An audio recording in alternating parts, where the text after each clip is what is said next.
know. Whole nother scenery. I know. I try and give you guys like different scenery, so it's not always boring every time you come on my show. Well, actually, right now, of course, you know this isn't the show, because usually when we're on the show. I know everybody's waiting on the recap from yesterday. Recap's coming. Recap's definitely coming.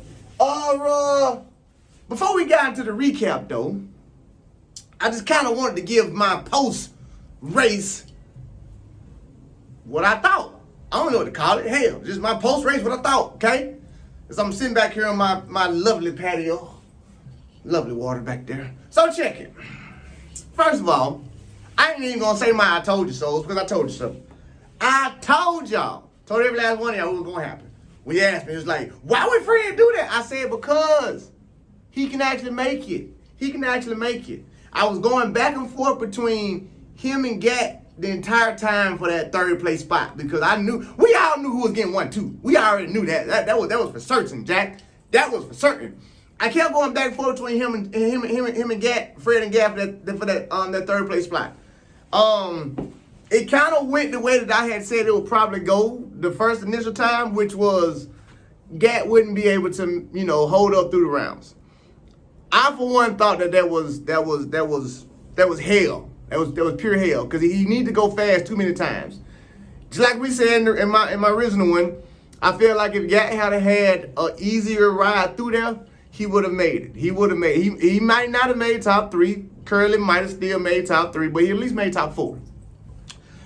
I will definitely say that was probably one of the most exciting 100-meter races I've watched in a while. I mean, it was a race, Jack. It wasn't like no one person in front of it. And I'm not saying it's bad. Make sure I make that disclaimer out there. I'm not saying what Bolt was doing was bad. I'm not saying what Shakira is doing is bad. It's not what I'm saying. But what I'm saying is, for the art of just straight me being from the country, me being a street pole to street pole person, who gonna hold it together, who gonna get it to the line, that's probably one of the best races I've ever seen. Really, by far one of the best races I've ever seen. And I liked seeing it because it was just young Thundercats going after it. Like, they were just like, man, we here. It's what it's all about.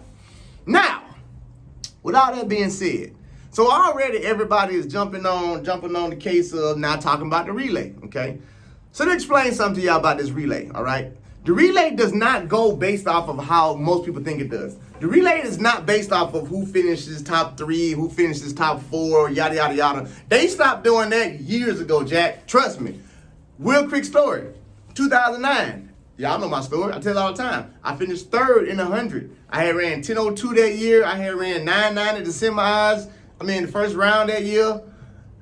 The only people that really beat me that whole entire year was like Rogers, Tyson, Doc, respectfully. Everybody else, I had beat head up, period. Beat every last one of them. When we got to Berlin, though, they told me respectfully, it was still some bullshit, but anyway, they was like, Ray, we decided to allow Sean Crawford to run on the relay instead of you. And their reasoning was, well, we just feel like, because he's a veteran, it's a smarter choice to go with him. Of course, I bitched and complained about it. I was like, okay, I understand that, but I'm a veteran too. Like, I made my first team in 2003. That's another story. But anyway, they have the power to do that. They really do. 2005, same thing happened to me in 2005.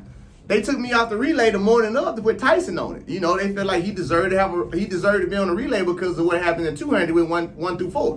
Which again, back then I had a problem with because I was an athlete. Now I'm sitting here looking at it and understanding things differently from a coaching perspective. I know what everybody's saying about the young Thundercats. I know it. Look, man, all of them. I got mad props, mad respect for them. But I don't think that we should be basing this relay off of who finished top 3 or who finished top 4. Why? Because we all know if you have USA trials, well, maybe not this year, because it still be the same too. But it's been said that every year, if you have USA trials, a different weekend every weekend, you probably gonna get a different 3 every weekend. That's just how stacked the US is. Now, when it comes to Tokyo now, I thoroughly believe that Michael Rogers and Justin Gatlin should both still be considered for the relay. Here's why. This is probably one of the first teams we've ever had that the top 3 people had no real experience of being at World Championships, Olympic Games, being underneath that pressure. They've just not done it to the caliber of like a Mike and a Justin. So my whole thing is this right here. First of all, I think that Justin deserves to get, I just think he deserves to go to Tokyo, okay? He deserves to go to Tokyo. Why? Hear me out. Track and field is the, they ain't gonna fly. Track and field is the only sport, well, I'm not gonna say track and field. I'll say American track and field, I'm gonna call it. It's one of the only sports that where we throw away people when we're done with them, and then we jump on the next thing. But we don't send off our people in the proper manner. We just kind of push them out the door. When, if you think about it, Derek Jeter, last game, they threw nothing but 65 and 80 mile per hour fastballs right down the middle so he could hit them. It's his farewell. They made sure he had a great farewell. Kobe, rest in peace, Black Mamba. Same thing when he got ready to play his last game. Those people played zero defense. Zero, and they kept passing him the ball. Why? Bro, we appreciate you. We appreciate what you did in the sport. I can go on and on again. We can go all the way back to Brett Favre's last game. They didn't even hit Brett Favre. You see what I'm saying? Like, we're the only people to where when our quote unquote veterans and our greats don't do well, it's like, well, too bad, too sad. I don't think that should be done that way. I don't think that should be right. I think that we should have send-offs the same way every other sport does. Look here, bro. You did not make it. You pulled up. You had injuries. You were not hurt until then. You gave us up 10. You gave us good rounds. So therefore, what we must do to comply with you and knowing that the chance of you ever running another Olympic Games is very slim, we need to send you off the exact same way. We need to allow you to be that anchor leg on a relay so that everybody can work to get the stick to Justin so that he can cross the line one more time in a USA uniform at an Olympic championship and send him off in a proper farewell. The same thing goes with Rodgers. No, I don't think Rodgers' time is up. But I do think that he showcased enough to where it's like, hey, I know I didn't do this and didn't do that in the rounds or whatever, but I still dropped 10-0. I still have Olympic qualifying time. I'm still one of the best relay people there are. Like, I have relays. I've been on World Championship relays. At least give him a round. Why? Because if you give Rodgers that first round, you got another veteran out there who the young boys even look up to. The young boys look up to Mike. The young boys definitely look up to Cat. So now when you're talking about a relay, you just need that veteran person out there. Every other sport says the same thing. Sometimes you need a veteran in the locker room. The veteran might not start. The veteran might not even play like the fourth quarter. But you need them in there with those young guys. We have to start looking at that the exact same way in track and field. Literally. I don't believe that Mike nor Gat should not be going to Tokyo based off of their performances. I believe that both of those people are needed in Tokyo for the young boys. And personally, I don't even think that they would have a problem with it. You know, and if they did, to me, that's not respectful. Again, using every other sport. Every other sport, when you been in there, you don't put your time in.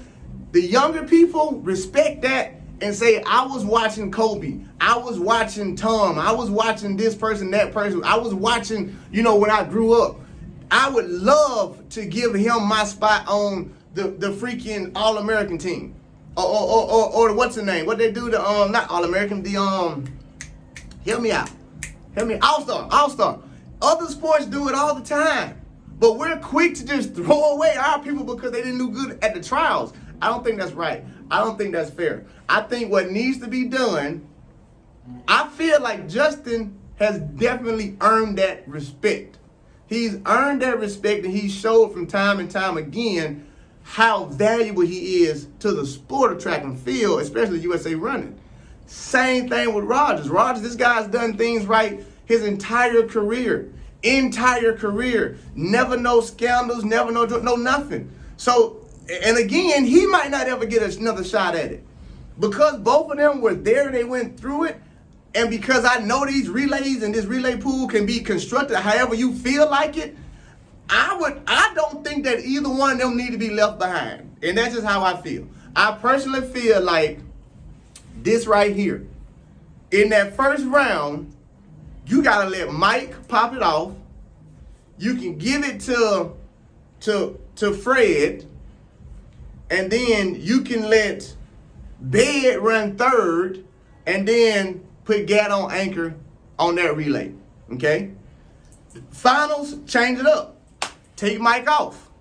Take Bird off. Finals, you can put Trayvon at first, to Fred Curley, to Ronnie Baker, to Gat. Respectfully, I think that that's what needs to happen. I think that if we're going to continue to push forward our sport and continue to try and make sure we give our athletes their flowers, this is the right way to do it. This is literally the right way to do it and the smart way to do it. You got to let them run. You have to let them run. You have to let them run. That's all I wanted to come over here and talk about, because we already talked about the 100. We already saw everything I said was going to happen, Jack. I told y'all I know this stuff. I told y'all way back in freaking March. I said Ronnie going to bake him. I said Bromell going to kill him. I've been saying it all season long. I said that third spot, I don't know who's going to get it yet. But then when Fred Curley got ready, I posted it. Go look at my Twitter. That's why I do stuff like that. You go back and look all the way to May before he even raised Gat. I said Fred Curley going to be something to deal with in that 100. And then when everybody was like, why he dropped down? I said, that's the smartest. I literally went on Twitter and said, genius move. It paid off. It paid off. It's more than just running, people. It's more than just running. Look at this beautiful scenery, though. I got to get out of here. Hey, look at that little white duck right there. See, that's why I like living out here. Don't worry about my green trash can. It's a little swan out there somewhere. Anyway, hey, y'all. Put them boys on the damn relay. Take them to Tokyo. Trust me on it. When am I ever wrong? Take them boys to Tokyo. Get them boys around.